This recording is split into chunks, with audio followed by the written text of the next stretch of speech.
Bueno, la Grey Católica estamos viviendo realmente un momento difícil. En este momento se están trasladando los restos del Papa a donde va a permanecer en su morada. Y estamos en contacto con el padre Daniel Caballero, padre de parroquia de San Isidro Labrador. Padre, buen día, un gusto saludarte. Hola, padre. Uy, se nos fue. Daniel, ¿me escuchás, Daniel? Daniel, ¿me escuchás? Se ha cortado.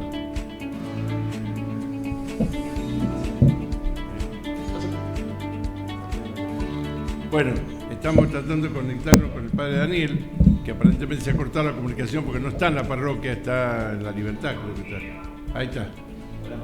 Ahí está. Estamos en vivo, estamos en vivo. A ver, pasa.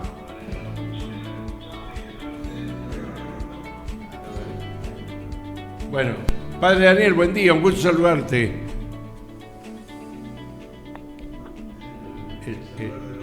A ver, hola, hola. Ahí te escuchamos, ¿me escuchamos, padre? No, pará, vamos a hacerlo por acá. Padre Daniel, ¿me escuchás? Hola, buen día, ¿me escuchan? Sí, ahora te escuchamos, ¿cómo estás? Muy bien, bien. Yo los escuchaba bien, se ve que había un problema ahí de retorno. Sí, puede ser el retorno mío.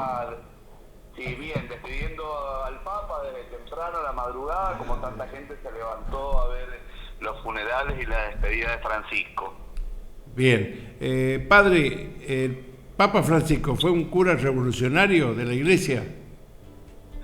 Fue un cura jesuita consagrado a Dios con convicciones muy fuertes, no sé si revolucionario, pero sí con un deseo profundo de volver al Evangelio y con un espíritu realmente muy jesuita, ¿no? Muy argentino y muy de volver a las bases, ¿no? De volver la Iglesia también al origen. Yo quizás el nombre que le pondría es restaurador de la Iglesia, como él mismo se puso Francisco, San Francisco de Asís, que se lo conoció como el que vino a restaurar la Iglesia de Cristo. Claro. ¿Es revolucionario como el padre Daniel, la Iglesia mendocina? Y un poco. Porque tenemos en claro que vos sos un párroco revolucionario, que te gusta bien, hagan lío, ¿no? Hagan lío, yo le hago mucho caso en eso a Francisco, siempre lo hice, incluso antes de que Francisco fuera papa, me he identificado mucho con ese estilo, con un estilo de iglesia en salida, de la misión, así que desde la periferia, de estar con la gente, y bueno, cuando lo eligieron papa Francisco, obviamente que me alegré tanto, y estos años ha sido muy lindo, ha sido una primavera para la iglesia muy refrescante, volver. El mundo creo que lo ha valorado más que la Argentina, ¿no? Claro. Ahora, ¿cómo se elige el nuevo papa? Los cardenales, 130 cardenales, creo que son más o menos aproximadamente los que van a votar.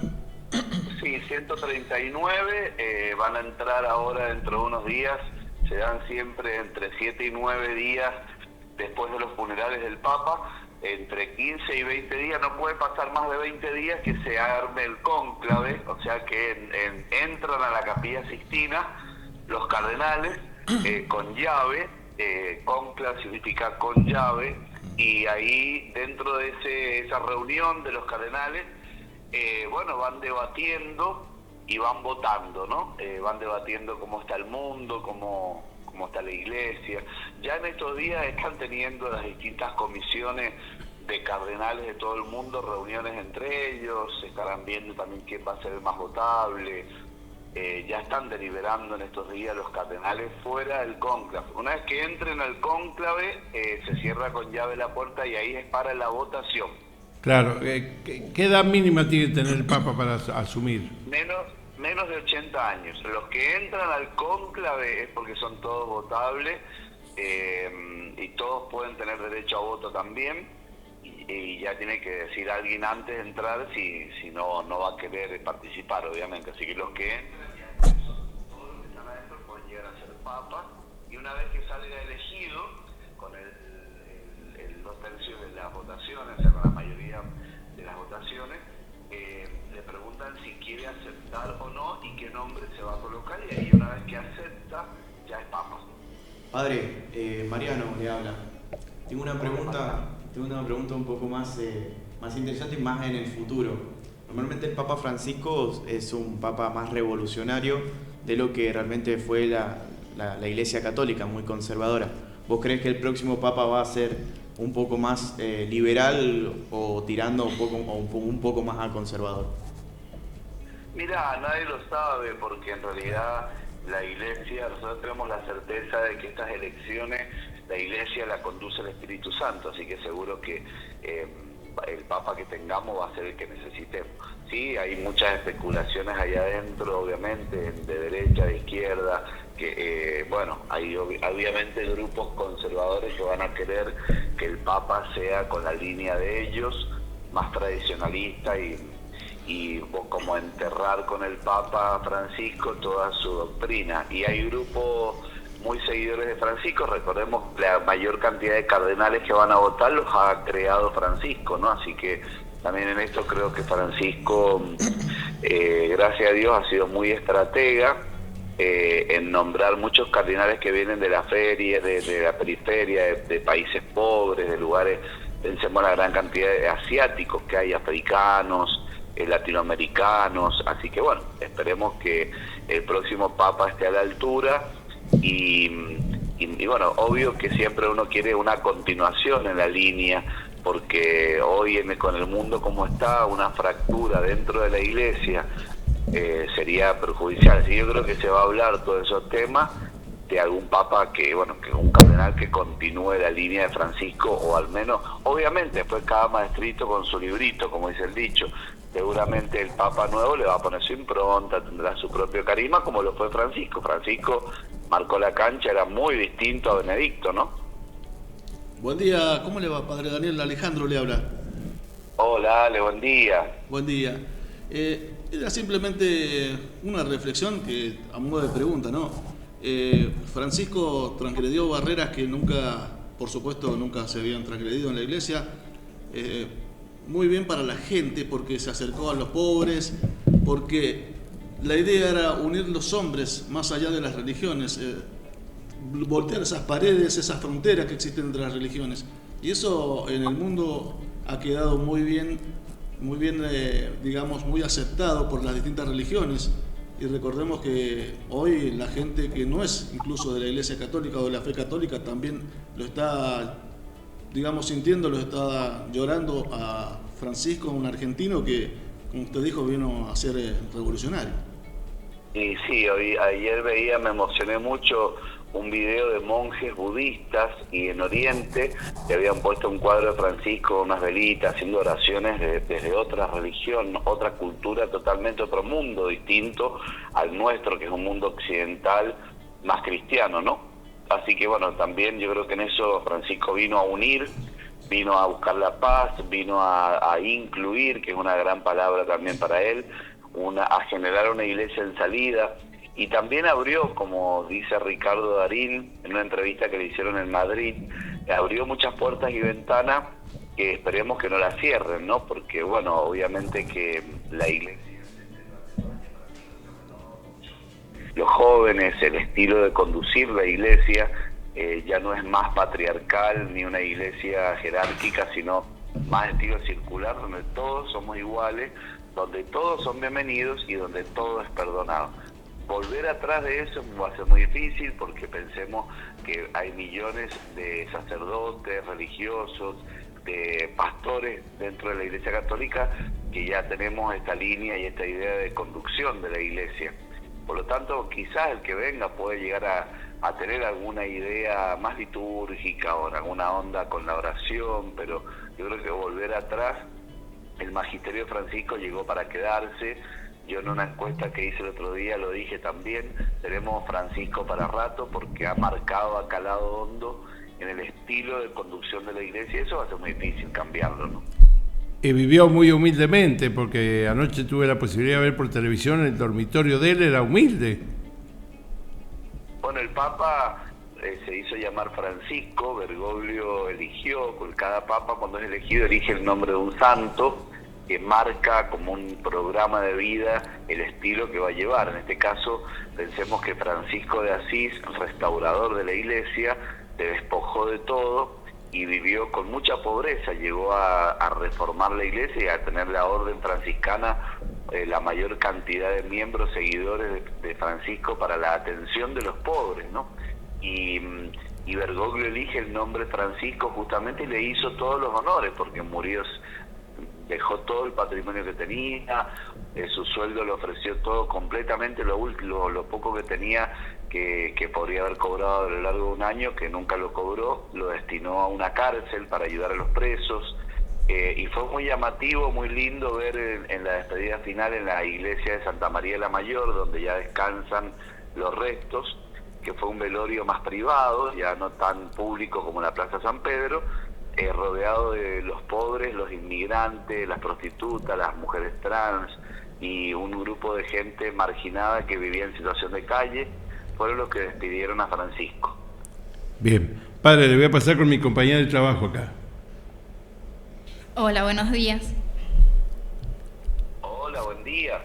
Bueno, yo le quería preguntar si acá en Rivadavia se hará alguna ceremonia en especial para despedir al Papa. Nosotros ya hicimos la ceremonia el día mismo de la muerte de Francisco y en este fin de semana en todas las misas nos han pedido del arzobispado que tengamos una especial mención de Francisco y obviamente rezar por el nuevo Papa, porque ya está ahora enterrado Francisco, ¿no? El día de la muerte de Francisco se convocó a la gente el lunes a una misa, se juntó gran cantidad de pueblo de Rivadavia que vino, y acá en San Martín, en todos lados, en Junín, a rezar por él, y ahí nos unimos. Y durante toda esta semana lo hemos tenido presente. Pero ya a partir del velatorio, una vez que el Vaticano enterró al Papa, lo único que podemos hacer es hacer la mención de él en la misa, en la parte de los difuntos. Tengo entendido que usted también lo conoció al Papa antes de ser el Papa Francisco. ¿Cómo fue conocerlo? Sí. Y lo conocí acá en Argentina, tuve un encuentro en Buenos Aires, muy bonito, muy lindo, ya lo conocía también de su trabajo profundo en las villas. Yo hice una misión, una oportunidad en Bernal, en la Yapi, una zona de villas muy pobres de Buenos Aires, donde, bueno, me anoté para hacer una experiencia misionera en ese lugar y ayudar a un curita muy viejo, el padre Fernando, que estaba trabajando ahí. Y estando en la misión, a mí me tocó trabajar con chicos que estaban en realidad de droga dependencia, en una zona muy conflictiva, muy fuerte. Todavía existe toda esa zona en Buenos Aires, sobre todo de Quilmes Bajo, cerca del Riachuelo. Es una zona de villas muy grande, y de pronto cayó Bergoglio, que venía con su saquito, sencillo, con un morral en el micro, y estuvo toda la tarde con nosotros. Y después, en un encuentro que tuve con él en la catedral, que era un cierre de encuentro de sacerdotes, yo pensé que me iba a encontrar con él ya siendo cardenal, que me lo iba a encontrar con todos los atuendos y con un montón de secretarios y todo.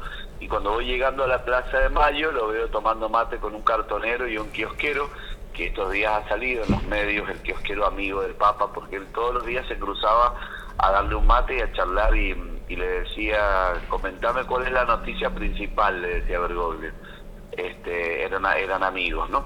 Así que bueno, eso fue un encuentro muy lindo. Después sí, como Papa, en 2 oportunidades en Roma tuve la oportunidad de estar con él, en una audiencia del Papa y en un Ángelus en la Plaza San Pedro.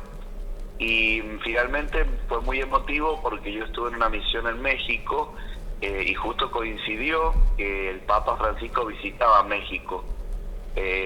Y bueno, yo estuve ahí. En realidad yo no estaba invitado ni tenía ticket para poder entrar a la misa del Papa, que fue en la Basílica de Guadalupe. Pensemos que fue más de 2 millones de personas, fue muy fuerte ese encuentro. Yo esa mañana tenía ni idea de que ni lo iba a ver al Papa, así que me preparé el morral, el mate, una estola, y dije, bueno, me voy a ir a vivir el encuentro del Papa en algún lugar cercano. Estaba como a 20 cuadras, y me voy a poner a confesar, lo veré desde alguna pantalla grande, porque había mucha gente, ni por las tapas me imaginé que iba a llegar, ¿no? y un sacerdote viejito donde yo me hospedaba, en silla de ruedas, me dice: mijo, yo le doy el ticket mío porque yo no estoy para estos trotes, mucha gente me va a hacer mal. Y bueno, yo le tomé el ticket pensando que era un ticket común, y a medida que iba avanzando, y en un momento vino una persona con traje, me agarró el mate, la mochila, me llevó adentro de la basílica, y en 15 minutos estaba al lado del Papa adentro de la sacristía. Porque claro, el viejito ese que me regaló el ticket era una eminencia en México que había sido invitado especialmente para estar sentado al lado del Papa, y yo iba con el ticket de él, así que me hicieron pasar. Y bueno, fue providencial porque yo no pensaba ese día que iba a estar cerca. Y bueno, fue cuando el Papa abrieron el cuadro de la Virgen de Guadalupe y estuvo rezando, ahí estuve al lado de él, y fue, bueno, muy fuerte.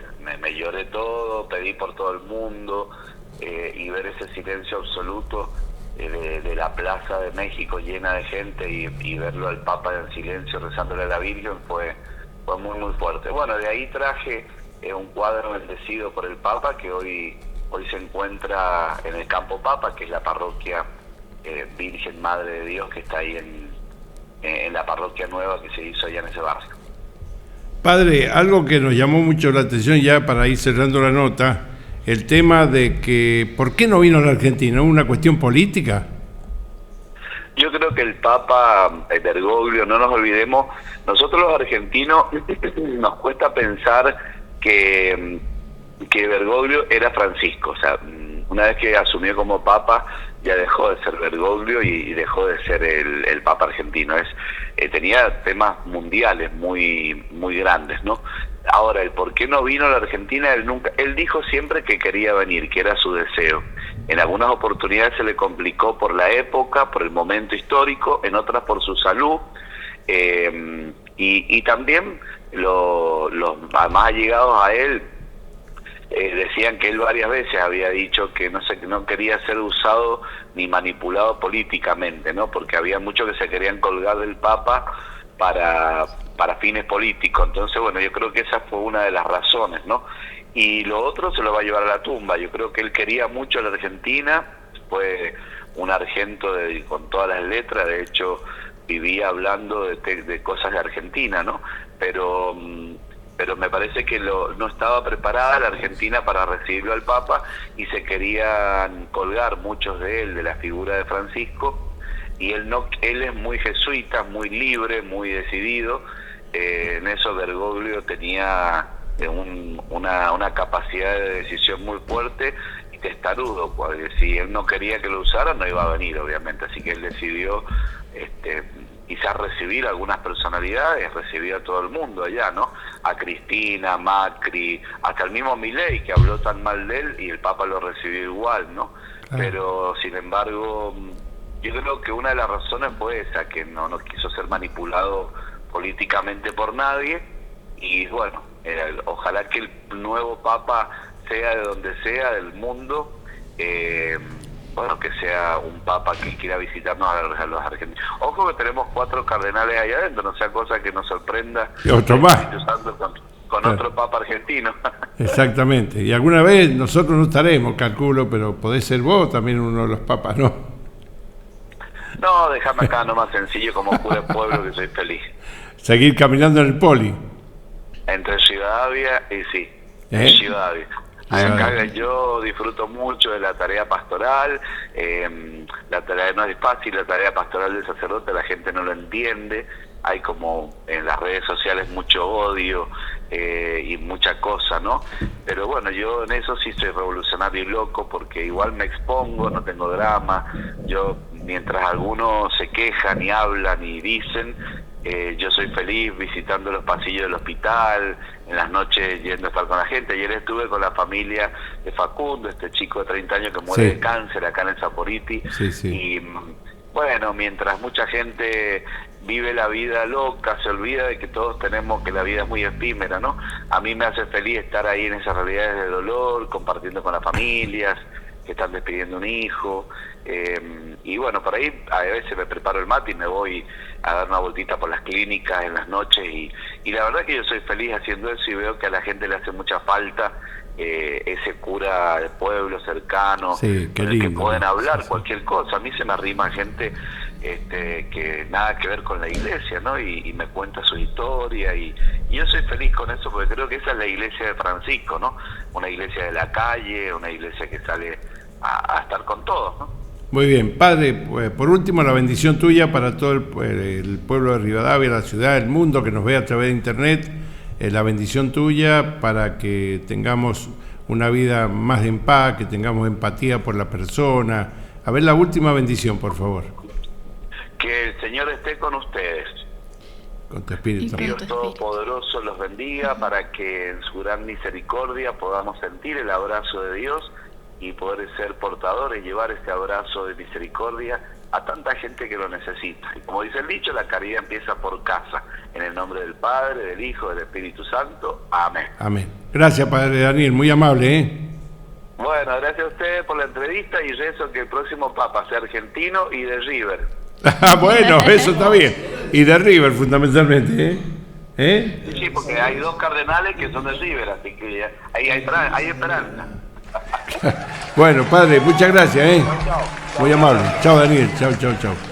Bueno, el párroco de Rivadavia, el cura, padre Daniel, quiere ser que sea de Argentina y de River, ¿eh? Sí, porque ya de San Lorenzo lo tuvimos como fanático socio de hincha de San Lorenzo. Ah, esa pregunta claro. no la hicimos. Pero sería... A ver, no la quisimos parcializar, pero yo recuerdo las palabras que me quedaron grabadas. Que gane San Lorenzo. Que gane San Lorenzo. Que gane San Lorenzo. Muy bien. En muchas ocasiones lo dijo, hay videos por ahí. Bueno, ¿nos vamos a la música, muchachos? Vamos a la música. ¿Qué les parece? Estamos en la mañana de Hola. Gente. 9-5 minutos en todo el país. Estamos en la Ciudad FM 90.5 por internet www.ciudadfm.net. El teléfono para contactarse con nosotros, si quieren, ¿no? Nadie los obliga. 2634-89-2129. 89-2129. Nos vamos a la buena música con Fernando Andrade en la parte técnica operativa musical.